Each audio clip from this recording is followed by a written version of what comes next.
कि अ से अखिलेश, ड से डिम्पल, प से परिवार। अखिलेश और डिम्पल के परिवार में जितने लोग हम लोगों को आगे बढ़ाना चाहें वो लोग इसमें आमे पाठशाला में। और कांग्रेस का यूपी में का बा कुछ बा, वो तो एक सहारे अपना जीत गए।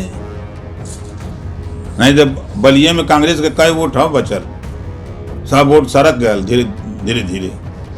यही अखिलेश जी जब मध्य प्रदेश का चुनाव था तो वहाँ जा करके उन्होंने भाषण दिया, चुनाव लड़ करके उन्होंने कहा कि कांग्रेस को वोट मत देना, ये बहुत चालू पार्टी है, ये जब हमारा नहीं हुए तो तुम लोगों का नहीं हो सकते। हम तो पहले बता दिए थे कि इनका जो पीडीए है वो परिवार डेवलपमेंट अथॉरिटी हम बताते थे पहले, उसका पूरा फार्म जो है आकर के अब पीडीए का पाठशाला चला करके समाजवादी पार्टी के लोग खुद बता रहे हैं कि अ से अखिलेश, ड से डिम्पल, प से परिवार। अखिलेश और डिम्पल के परिवार में जितने लोग हम लोगों को आगे बढ़ाना चाहें वो लोग इसमें आमे पाठशाला में। और जो लोग नहीं बढ़ाना चाहते हैं, अपने बढ़ना चाहते हैं, अपने शिक्षा की बात करें, रोजगार की बात करें, अपने रोजगार नौकरी की बात करें, तो वो पीडीए में न आवे हैं। कई बार तो उन्होंने बोला है कि मुख्यमंत्री जी को भी आकर देखना चाहिए पाठशाला को। अब मुख्यमंत्री का आगे देखें, मुख्यमंत्री तो खुद है जो उन पढ़ावत हूँ, परेशान है न अखिलेश जी खुद है। किस बात को लेकर? अरे जाके रतिया के गुलदस्ता लेके भेंट करल सा, रात को गुलदस्ता लेके चल जाइए मोदी जी के हैं, और राती के लेके जाइए अखिलेश जी से मिल के, अखिलेश जी जाइए योगी जी से मिल के कहें कि देखिए राहुल जी के बयान अब मजाक बन के रह गए हैं। जब भी राहुल जी विदेश जाते हैं तो भारत को कटघरे में खड़ा करते हैं। जिस देश का अनाज खाते हैं, जिस देश में राजनीति करते हैं, उसी देश को कटघरे में खड़ा करते हैं। और वो जो कह रहे हैं उनकी बात में कोई दम नहीं है।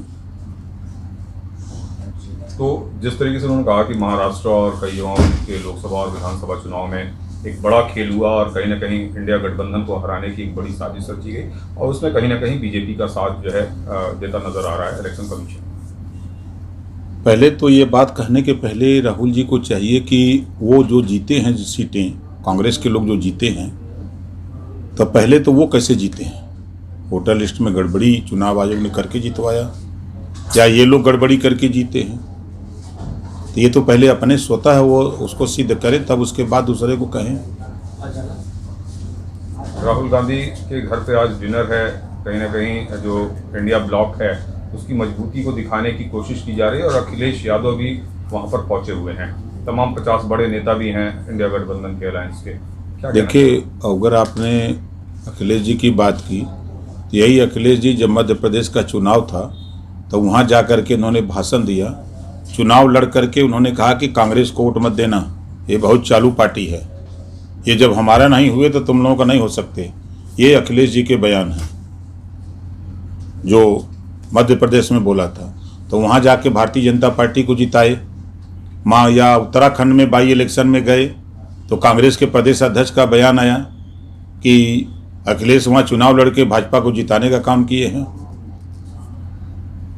लेकिन राहुल गांधी की पार्टी तो ये मान के चल रही है कि कहीं ना कहीं समाजवादी पार्टी ने ही जो है लोकसभा में भाजपा का रास्ता रोका बहुमत से उत्तर प्रदेश में, और अगर अखिलेश यादव इस डिनर पार्टी में गए हैं तो 2 युवा जो है कमाल कर सकते हैं आगामी लोकसभा चुनाव में।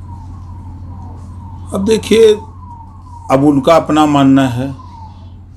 अब दोनों लोग, अखिलेश जी जा करके महाराष्ट्र में कई वोट दिए ही हैं, अखिलेश जी बिहार जाके कई वोट दिए ही हैं, अखिलेश जी राजस्थान जाके कई वोट दिए ही हैं, अब जाके मध्य प्रदेश अखिलेश जी कई वोट दिए ही हैं।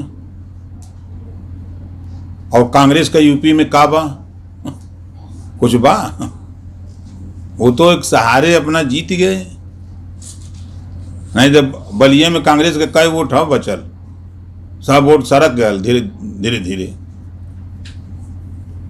तो क्या आपको लगता है कि अखिलेश यादव को जितना तवज्जो दे रहा है कांग्रेस, आने वाले समय में कुछ दोनों लोग कुछ यूपी में अलग कर सकते हैं? कांग्रेस तवज्जो नहीं देता हो। कांग्रेस जैसे वो नहीं कि सहारे जो है वो राजनीति में जो जिंदा रहल चाहता, और कौन बात है। देखिए, अगर उसको सही बात कहा जाए तो वातावरण का दोष है। खान पान का दोष है। जो प्रदेश में रासायनिक खादों का बड़े पैमाने पर प्रयोग हो रहा है, और आज आप बताइए कि जितने हाईवे सड़कें बनी, आप उठा के देखिए, बड़े बड़े पेड़ कट गए, पूरा वायुमंडल दूषित है। आने वाले दिनों में क्या हाल होगा, हम आप स्वस्थ रहेंगे कि नहीं रहेंगे, ये उसी का परिणाम है कि वातावरण इतना दूषित हो गया है। खान पान, आज के तारीख में आप सब्जी लेने चले जाइए मंडी में, जितनी अच्छी सब्जी मिलेगी उतना अच्छा पॉइजन उसमें मिलेगा। जितना भंटा ले लीजिए, कोई सब्जी लीजिए, पॉइजन, दवा छिड़काव करके कीटाणु मार करके लिया रहे हैं। ये वातावरण का है। तो क्या वातावरण में जो दूषित हो रहा है वातावरण, उसकी वजह से क्या क्राइम बढ़ रहा है? निश्चित सरकार पूरी ताकत के साथ लगी है कि वृक्षारोपण का कार्यक्रम, अभी जैसे हमारा विभाग और 1,28,00,000 पेड़ हम लोगों ने लगाया इसी को रोकने के लिए। पूरी सरकार ने 1 अरब कुछ पेड़ लगाया है। हर साल ये पेड़ लग रहे हैं। आपको देखने को भी मिल रहा होगा कि अब सड़कों के किनारे, गाँव में आसपास आपको देखने को मिल रहा होगा कि अब नए पेड़ जो पकड़ लिए, जो कुछ सूख गए, तो प्रयास ये हो रहा है कि ज़्यादा से ज़्यादा पेड़ का लगा करके, जब तक पेड़ नहीं होगा तब तक बरसात नहीं होगी, खुल के बरसात नहीं होगी तो अनाज पैदा नहीं होगा, अनाज नहीं पैदा होगा तो हम लोग खाने बगैर मरेंगे और क्राइम भी होगा। निश्चित। तो क्या आपको लगता है कि एक दिन अगर उत्तर प्रदेश में ये सारे पेड़ लग जाएंगे तो क्या उत्तर प्रदेश में क्राइम कम हो जाएगा? देखिए, निश्चित है कि जब वातावरण दूषित होता है, आदमी अगर उसके दिमाग, उसके शरीर, उसके वातावरण में जब वो आदमी जाता है तो निश्चित है बदलाव होता है।